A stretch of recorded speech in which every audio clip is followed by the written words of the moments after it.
Sir, may we know while you are here this afternoon, what's the purpose of your coming to this place? Okay, good afternoon, members of the press. We received an intelligence report that unregistered mortuary is being discovered in this vicinity.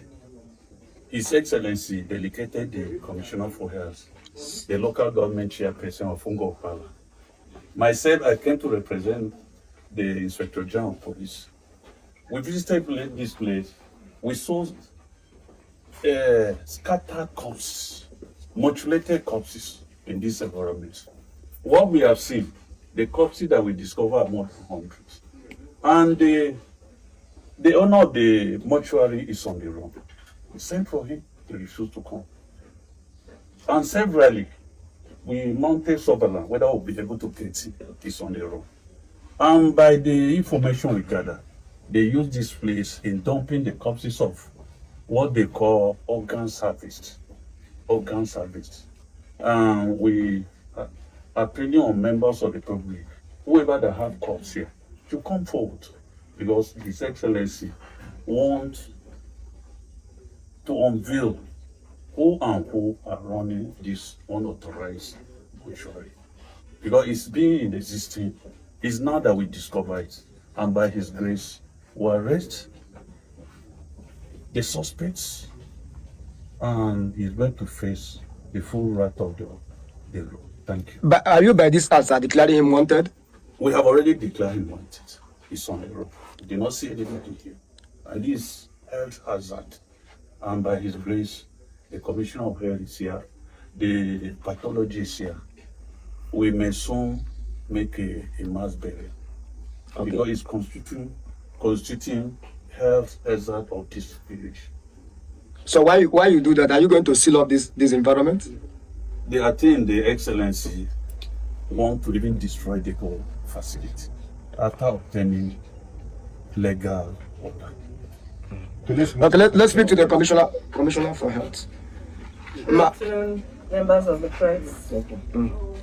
We came here today, and I'm here. My name is Dr. Choma Igbo, the Commissioner for Health, Imo State, and I'm here on the instance of His Excellency, the Executive Governor of Imo State, to come and inspect the facility that the police have reported, to be of suspicious activities, said to be a mortuary.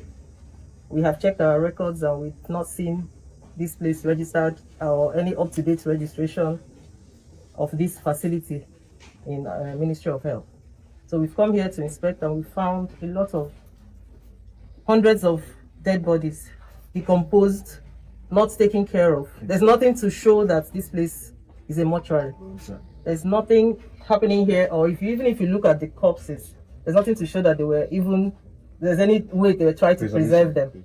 So we are declaring this place a place of public health concern. It is hazardous to the environment, and we advise when we get back, we'll sit down and then we'll put down our report, and then we'll advise His Excellency. Thank you. Let's talk with the pathologist. Let's talk with him. Is that the pathologist? Yes. Can you tell us, from the professional point of view, what did you observe here? What did you observe? What are your observations? Yeah, good afternoon, members of the press. Introduce yourself to the press. I'm Dr. Baja of the Imo State Specialist Hospital, Owari.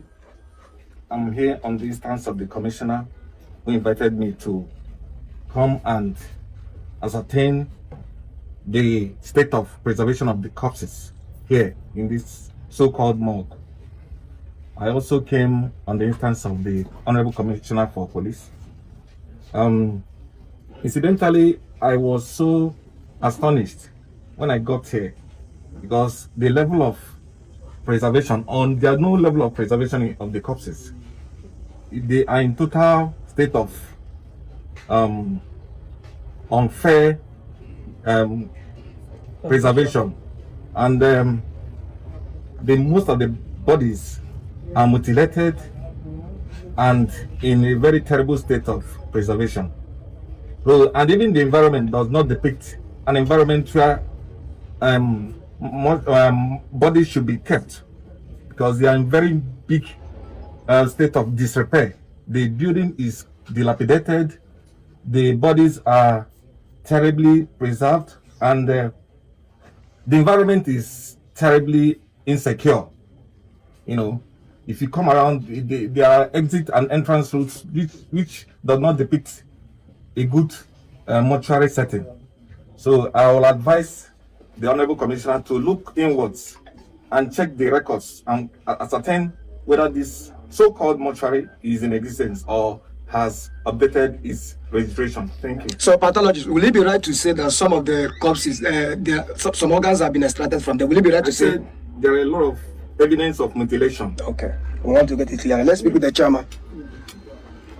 Good day, everyone. My name is Honorable Mrs. Chika Ibekwe, the Executive Chairman of Ngor-Okpala Local Government. We are here on the directive of His Excellency, the Civil State of Uzodinma, to critically look at the condition of this place based on the reports we've gotten from the indigenes of this place. And from what you can see, the corpses here, they have stayed more than what it should be. And I believe if there is somebody running this place, that person should have been here today to receive us. Because we've made an effort, we've made an attempt to reach out to the person running this mortuary, who always come here to find a ghost place. So, on that regard, I would suggest, in fact, tomorrow, I will be going to the radio, I will be using the social media platforms to reach out to every Ngor-Okpala person. If you know that you have your person relative in this mortuary, the so-called mortuary, but I don't think this is a mortuary, the way it looks, they should quickly come and take their bodies, because any moment from now, we are going to, by the grace of God, if we get a letter from maybe Attorney General or something, we'll come back here to do a mass burial for these corpses and possibly demolish this building, because this kind of building can create insecurity. Yeah. If you look at behind this building, it's been a bush. And if they're not using it and they keep it in this condition, it can be a place for criminals to hide. So we are not going to keep quiet, and we are not going to allow it to continue to happen. We'll make sure that we take care of this place to make sure that our people's lives and property is well secured. Thank you. Thank you. So, CP, we want to ask you one question, sir. Of recent, sir, the Oparaugo road has been of a major security concern. Excuse me, have been a major security concern in Imo State. So, Imo Light, it will be right to ask, what are the efforts we are doing, sir, to improve this security situation in this part of the state? As we can, you have seen it by yourself. We have enough deployment of security personnel. From the airport to this place, you saw not less than 6 patrol vehicles, well manned, and checking vehicle professionally. I think you just did the question by yourself. Thank you very much, sir. Thank you. This is a big shock. Imo State community shocked as government closes hotel and mortuary over criminal allegations. Authorities in Imo State have shut down a hotel and a privately run mortuary in Umuhu, area of Ngor-Okpala, following a security operation that uncovered disturbing evidence linked to violent crime in the region. The operation, which took place earlier Saturday, was part of a broader effort to dismantle kidnapping networks operating around a busy Owerri-Aba corridor. Security officers, acting on a stream of intelligence, stormed multiple locations believed to be connected to a wanted suspect identified as Stanley, Morocco. According to the officials involved in the operation, investigators entered the mortuary and found several bodies in advanced stage of decomposition, as well as remains that appear to have been tampered with. Although an official forensic report is still pending, the condition of the bodies immediately raised suspicion of possible organ-related crimes. A senior security source who participated in the raid said the operation left even an experienced officer shocked, and he says what we saw there was not a normal mortuary environment. The condition of the bodies and the way they were kept suggest activities far beyond poor management. Following the discovery, both the mortuary and the adjoining hotel, reportedly linked to the same individual, were properly sealed on the orders of the state government. Security personnel remained on the ground to prevent tampering while investigations continue. Meanwhile, the prime suspect, Stanley Morocco, fled before officials arrived. He has now been declared wanted, and multiple teams have been deployed to track his movements. Authorities believe he may have, connection to a network involved in kidnapping, ransom collection, and possibly trafficking of human body parts. The public has been urged to report any information that could lead to his arrest. In a related development, civil rights advocates have renewed criticism of the state's anti-kidnapping squad, known as Tiger Base Unit, following earlier allegations of misconduct. Recent concerns were reignited after the family of Levi Okpala, a businessman who died while in custody last year, again called for an independent inquiry into the circumstances surrounding his death. Although the latest discovery in Ngor-Okpala is not directly linked to the Tiger Base Unit, the overlap of insecurity issues has triggered public debate about the overall handling of criminal investigations in the state. The Imo State government vows comprehensive investigation. State government officials have promised a full probe into the activities surrounding the sealed properties. They also assured residents that more arrests would follow as investigators piece together evidence collected from the site. And this is what I have to say. When you look at what unfolded in that very particular place, that Ngor-Okpala, the first thing that hits you is not just the criminality itself, but the silence that allowed it to grow. A hotel, a mortuary, two places that should ordinarily serve the public became invisible tools in the hands of criminals. It raises a disturbing question: how many more of such hidden operations exist across the country? This discovery is more than a police operation.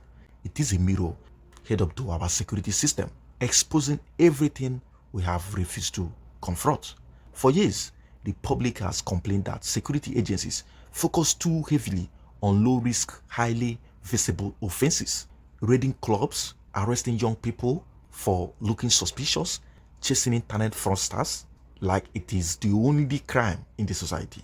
Meanwhile, the true dangerous crimes, kidnapping rings, organ trafficking, ritual networks, are growing in the shadows. This case in Imo State shows how criminals take advantage of that gap. They operate silently, they choose strategic locations, they blend into normal life, and they depend on the fact that no one is watching closely. The most heartbreaking aspect of this is, this operation did not start yesterday. This mortuary did not suddenly become a crime scene overnight. This hotel was not magically converted into a criminal den in one weekend. These things take time, and that means they had time to operate, time to harm, time to hide victims, time to destroy lives. It took an intelligent driving operation for the truth to emerge, and that alone shows that if our security structure invests in real intelligence, many of these hidden networks could have been uncovered long before they become national tragedies, just like this one. But beyond the crime itself, this incident opens another old wound, the issue of trust in the security system. The same state is still battling public anger over allegations against the Tiger Base Unit, where a man died under questionable circumstances. So while battling external criminals, the police are also fighting internal credibility issues. It is a double-edged crisis, and that is why this Ngor-Okpala discovery hits differently. It forces us to ask difficult questions. What exactly are our paramilitary agencies prioritizing on? How many communities unknowingly host criminal operations? Why does it take major disasters before action is taken? Are we focusing on the wrong crimes while the real dangers grow stronger? This situation is devastating, not just because of the bodies found, but because of the systems that failed long before the discovery. The suffering, the unanswered questions from the families, the fear gripping the community, it all points to a country that must urgently rethink its security approach. Because if something this horrifying can operate undetected for so long, then we are not as safe as we pretend to be. This case is not just a story of crime. It is a warning, a wake-up call, and a reminder that Nigeria's fight against insecurity must dig deeper than checkpoints and show off false patrols. Real security is not about noise, it's about intelligence, vigilance, and prevention. And until we embrace that, incidents like this may continue to surface. I really thank the Imo State government for at least taking a decisive action. Hopefully they get the suspects. At the end of the day, this discovery in Ngor-Okpala is more than a headline. It should be more than a headline. It is a reminder of how much danger still hides in plain sight. As investigations continue and the search for the prime suspect intensifies, we can only hope that this case becomes a turning point, a moment that forces our security agencies to look deeper and beyond and act faster and focus on the crimes that truly threaten our society. For now, especially if you are in Imo State, all you need to do is to stay vigilant, stay informed. This is actually the worst news I've heard this year. It's not even about if they did, it's about how long have they been doing this.